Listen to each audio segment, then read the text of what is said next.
2016 is drawing to a close, and you have more ways than ever of staying in touch with what's going on in the wacky world of MultimediaJay. Check out the geek links in the video descriptions on YouTube for links to other uploads, links to related content, and links to what's been going on recently on the other sites like Dailymotion and Twitch. Thank you for your support, and thanks for stopping by. MultimediaJay Radio Style.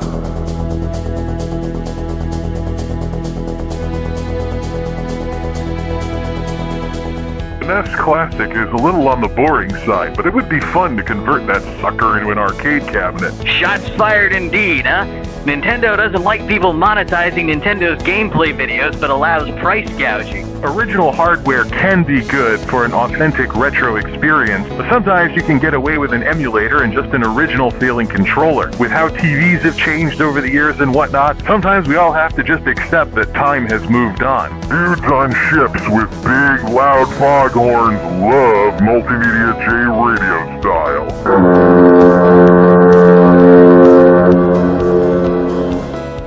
You know, before the Creed movie came out, there was a joke going around the internet about how, as little sense as it would make, there should be another Rocky movie.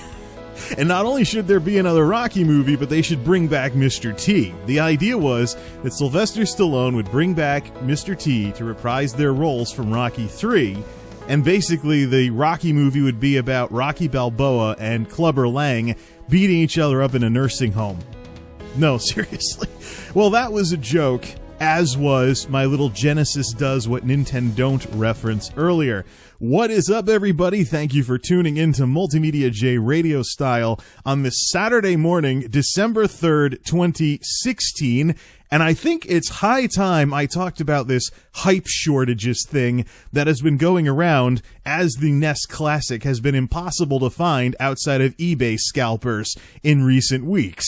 Now, to set the record straight, although I just pretty much did that with mentioning that the Genesis Does What Nintendo Don't thing that I posted earlier was a joke, yes, I was definitely a Nintendo person during the Nintendo-Sega rivalries of the 80s and 90s. I was absolutely, or should I say, I am absolutely a Nintendo kid who grew up. I had the systems, including the Game Boy. I ate the sugary breakfast cereal. Anything Nintendo was totally, yeah. I did watch the bad TV shows. I watched the Mario Brothers Super Show with Captain Lou Albano as Mario. And of course, who could forget Captain N the Game Master? Oh, brother. Yeah, took Simon Belmont from Castlevania and made him look like a pansy, and then took Mega Man and made him sound like a chain smoker. I don't think that's happened since. But yeah, I was absolutely a Nintendo person through and through. I mean, during those days, I preferred red and green shirts to wear to school because I would mix them up with blue jeans and say, I'm Mario or Luigi. So if I could wear only one color, I probably would have tried to look like Mario as much as possible. But yes, I absolutely was a Nintendo kid. That's indisputable. The whole Sega reference was just a joke because right now, the AtGames Genesis, the supposed Genesis Classic, is available at non-scalper prices. The thing is, though, I know full well that that box is not worth getting. It's one of those presents that you would get from well-meaning grandparents or something, like, hey, look, I bought you a video game. You like this stuff, right? You know, kind of like in my day, it would have been Tiger handheld games or something.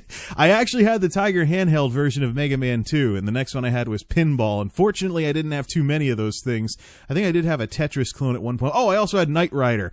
So, yeah, I did have a few Tiger games, and usually I got those from folks who there was no internet back then, so we couldn't know that this portable handheld video game was just a bunch of bleeps and blips using technology similar to a calculator. Whatever. But the AVGN has torn those to shreds enough as it is. It'll suffice to say that, yeah. So the AtGames Genesis, I don't recommend it. I would much rather have like the Sega Genesis collection on PlayStation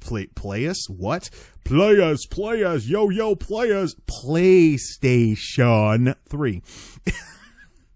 I also have the Sega Classics something or another on Steam. I guess I can buy so-called DLC to add games to that as well. But I already have the Genesis collection for PS3, and I still have the PS3. So discussion over on that front.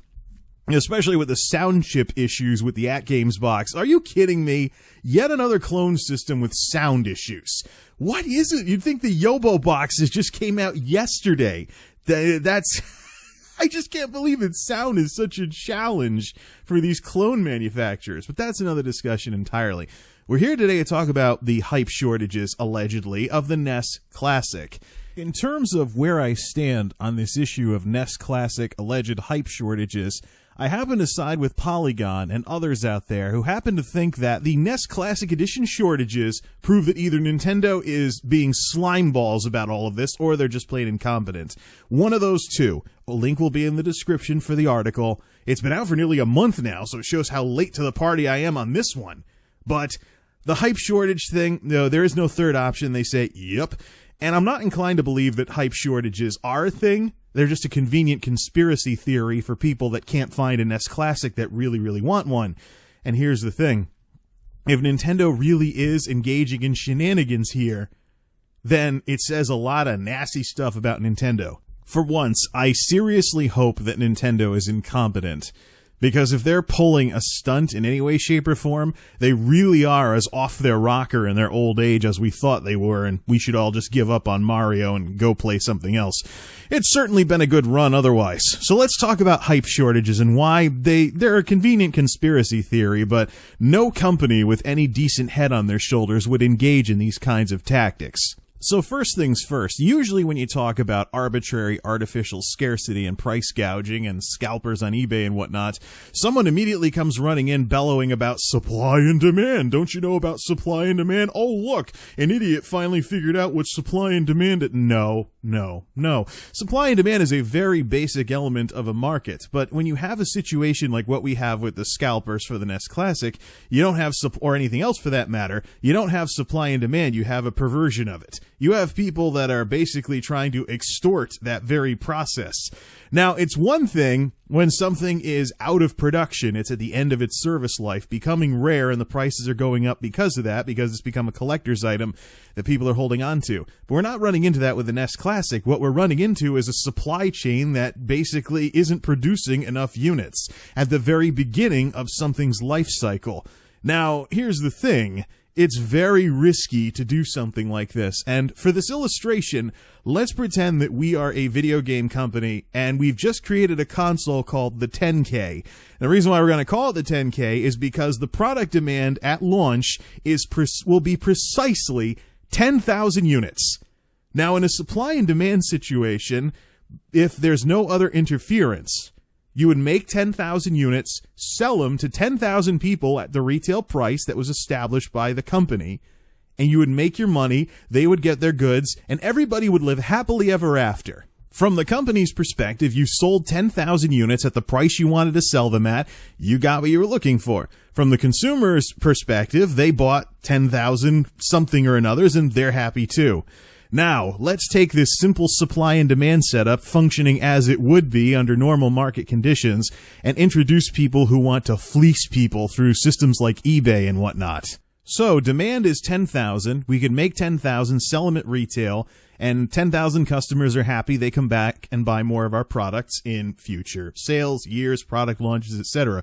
Let's introduce some scalpers here. Let's say 2,000 scalpers buy 2,000 of the 10,000 units to flip them on eBay for 5 times the price.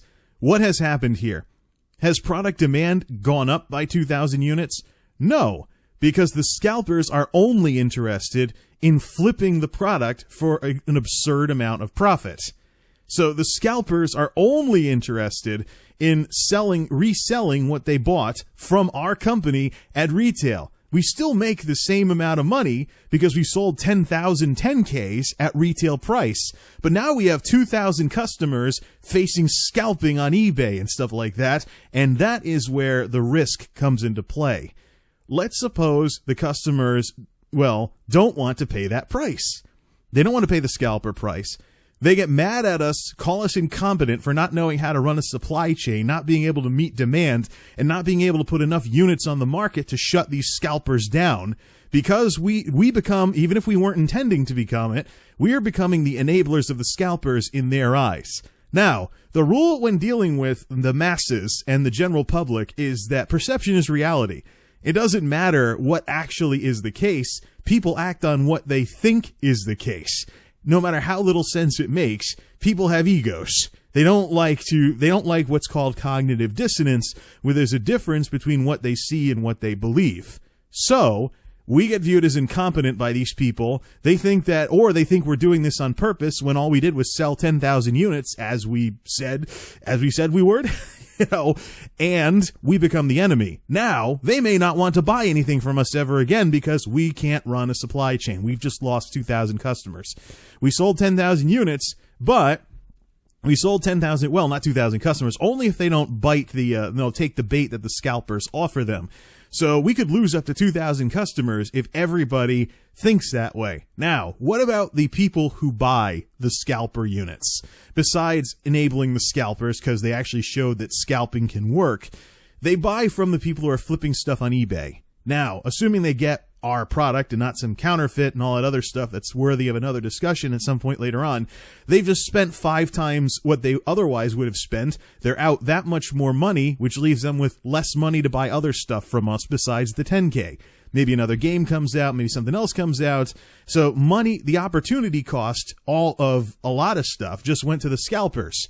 And we as the company, what do we see from all that? Not one penny.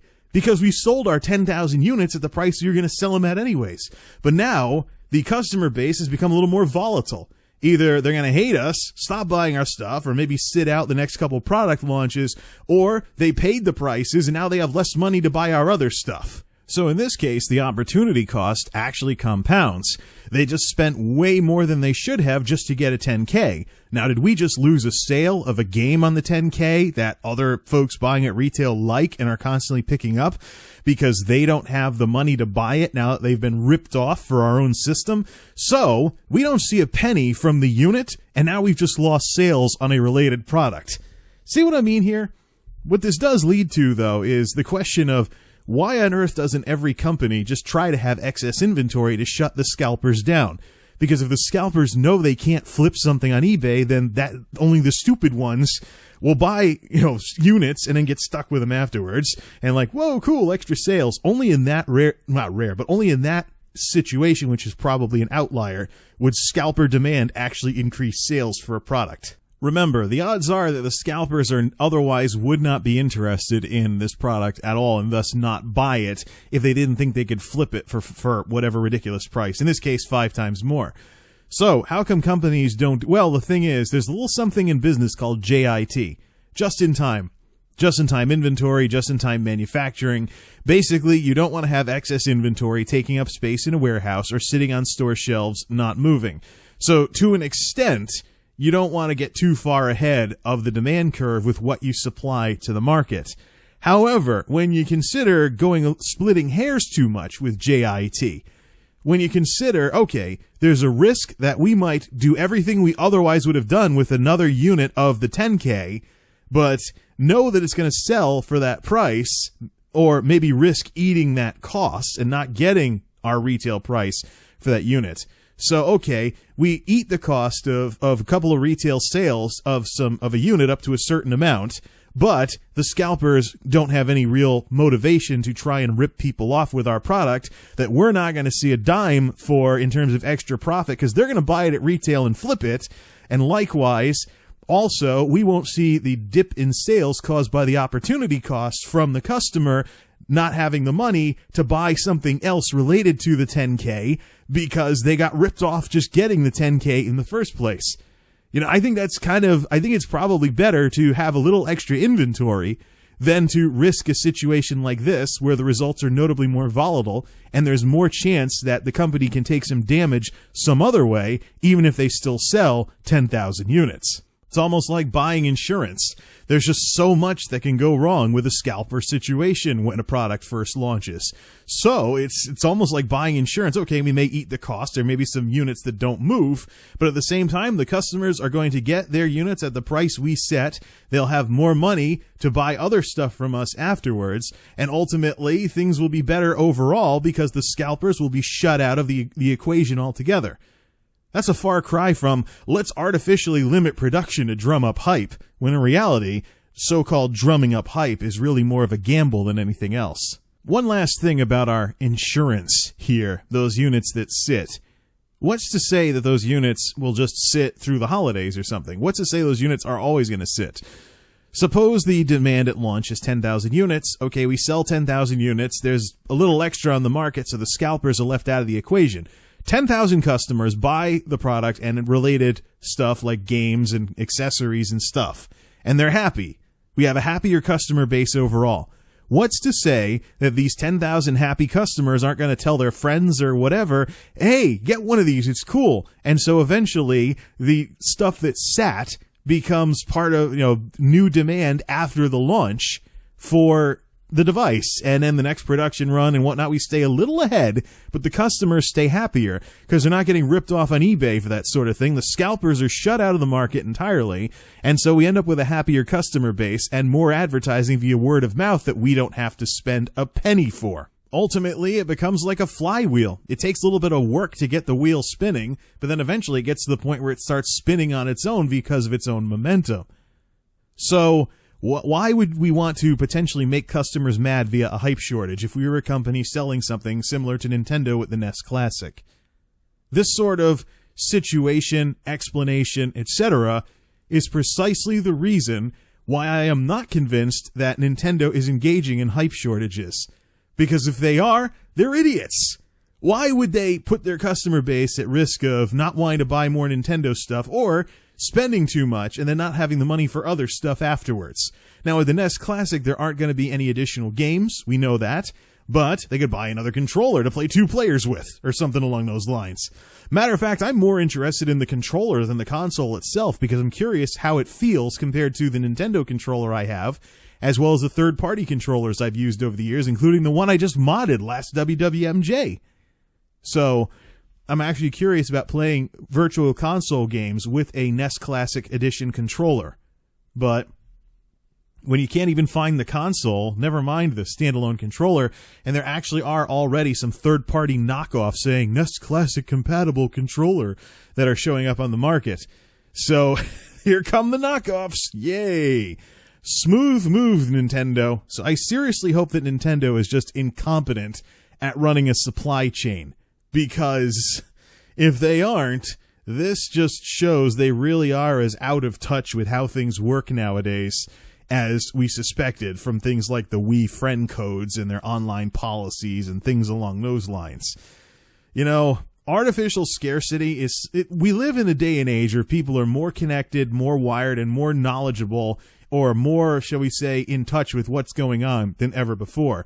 The days of pulling up to someone's ranch with a wagon full of snake oil, that is ancient history at this point, although it's probably more like 100 years or so. But in terms of being able to pull stunts like that, this is the worst time in history to ever try and take advantage of what people don't know, because it's a smaller world every day with electronic communications. Artificial scarcity is something that people catch on to and they get really, really angry about, whether it's hype shortages, bandwidth caps on broadband access, or anything for that matter.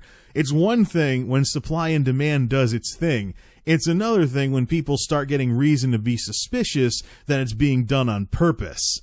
And at that point, it's a flip of a coin as to what your customers do. I seriously hope, for the last time, that Nintendo has just been thoroughly incompetent at running a supply chain. Because if they're doing this on purpose, they're playing with fire in a day and age where they shouldn't be. With what's happened with Nintendo versus Microsoft and Sony, and how the house that Mario built is one of the few things even keeping them on the map in the first place. Seriously now. And by the way, I do believe Wii U production has ceased and the Switch isn't out yet. This is supposed to be what they're selling this holiday season, and again, with not seeing another penny of profit when scalpers flip units. This is the holiday season. This is when you want to sell, and make customers as happy as possible. If they're deliberately playing games with the supply in the market, it just shows that they're just nuts. And maybe it's time for us grown-up Nintendo kids to finally move on and stop looking for ties back to the glory days of like NES, etc., Super Mario, whatever, things like that. People used to call video games kiddie toys back in the day. It may be time for us to put our so-called kiddie toys away if Nintendo's gonna play games like this. Here's to hoping that they aren't. Thanks for listening, everybody. Till next time, this is MultimediaJay signing off. Thanks for stopping by.